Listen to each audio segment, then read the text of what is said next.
Hello guys, gals, non-binary pals, and waterfowls. It's me, Big Mike, coming at you with another update with the David Grusch story. So since I posted my last video on the subject, there's been some developments here. And I want to talk about three interconnected, though distinct developments in this story. And these three developments are Senator Marc Rubio stating there are other whistleblowers who have seen this stuff firsthand. Secondly, this is a bipartisan issue, and I want to touch on this a bit as well. While Republicans have been seen in the media talking about this openly, there are many Democrats involved in this as well. And the last issue I want to talk about today is going to be the Intelligence Authorization Act. And this is a bill that has some interesting UAP or UFO regulations. So on my previous two videos on this subject, I have received some interesting comments in regards to the politicians or even to the nature of these views or the beliefs that some parties here may hold. So before we jump into this video proper, I want to put forth two disclaimers. Well, first off, I want to say that just because I bring up a politician here doesn't mean I support them, or just because I mention a political party here doesn't mean I support them or endorse them. Politically speaking, I'm not a Republican, I'm not a Democrat, I'm not a Libertarian. The last party I was affiliated with or had a close connection with was the Green Party, and I'm not even affiliated with that anymore. So in short, I consider myself to be a leftist. However, I don't really feel affiliated, or I'm not affiliated with any political party. That being said, I don't like to talk about politics on my channel, but given the nature of what we're going to be discussing, and both here and in any future videos on this topic, I figure it's probably best just to go in and further it out there now. So just because I mention a certain politician here, such as Rubio, for example, or Hawley, or any of the Democrats I'm going to mention here today, does not necessarily mean that I support them or I condone any of their other political beliefs or activities or standings or what have you. Now, secondly, I just want to point out here in regards to the belief of this stuff, I'm trying to approach this from a divorce perspective. I've been trying since my first video on the subject to approach this in an even-handed manner. So if the skeptics make a good point, I'll bring it up. If the believers make a good point, I'll bring that up as well.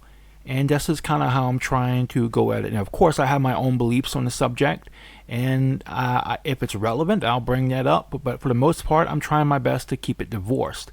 I'm trying to approach this with an open mind and unbiased, or being as unbiased as I possibly can be, though undoubtedly sometimes I'm more successful than others.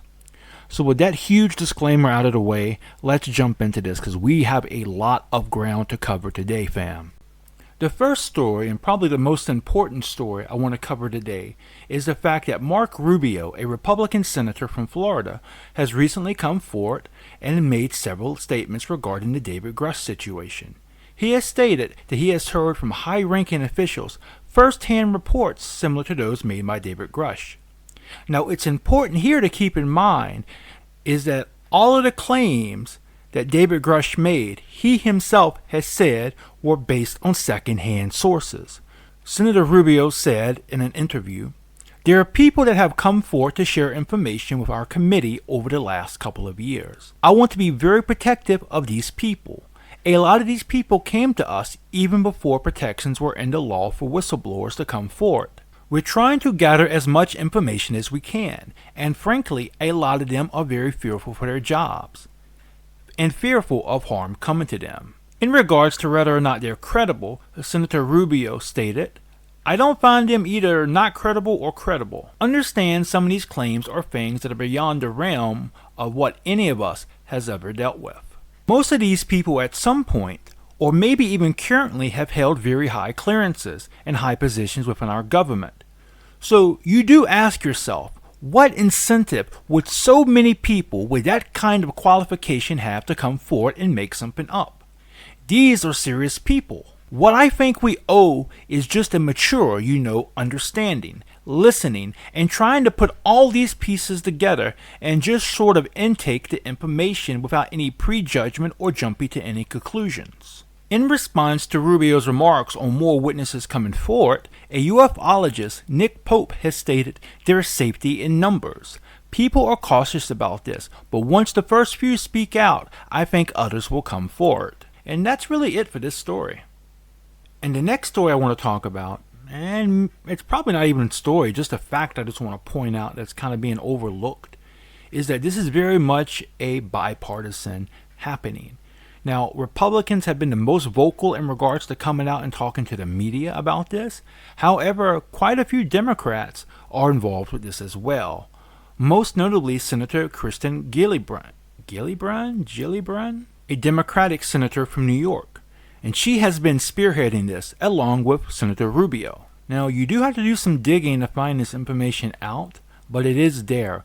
Like, I only found 1 or 2 articles mentioning this particular senator, but they were in depth about her involvement with what's going on here. Now, the other senators I'm about to mention are all names attached to a letter in support of it to get funding for the All-Domain Anomaly Resolution Office, or AARO. These are Senators Warner from Virginia, Heinrich from New Mexico, Sahin from New Hampshire, Kelly from Arizona, Warren from Massachusetts, Kane from Virginia, Bennett from Colorado, Hickenlooper from Colorado, Blumenthal from Connecticut, Klobuchar from Minnesota, or is that Maine?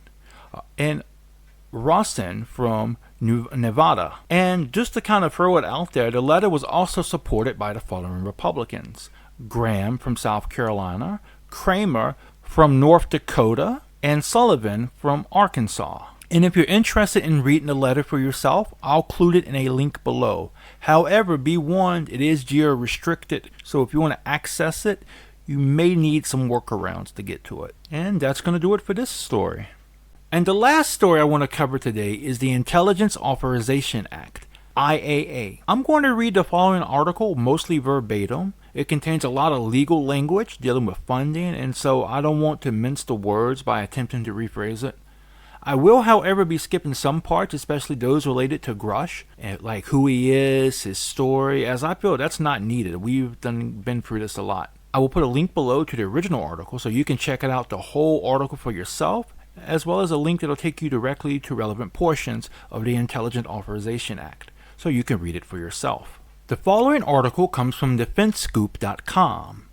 Buried in the Senate's approved text of the Intelligence Authorization Act, IAA, for the fiscal 2024 year are inclusions that would direct deeper transparency regarding government encounters with unidentified anomalous phenomena and any associated attempts made to date to inspect or reverse engineer recovered unexplainable craft or materials. In the latest version of the IAA introduced in the Senate last week, lawmakers incorporated a mandate for any person currently or formerly under contract with the federal government that has in their possession material or information provided by or derived from government relating to UAP that formally or currently is protected by any form of special access or restricted access, to notify Dr. Sean Kirkpatrick, Director of the Pentagon's new All-Domain Anomaly Resolution Office, AARO, within 60 days of the bill's enactment. No later than 180 days after the IAA's passage,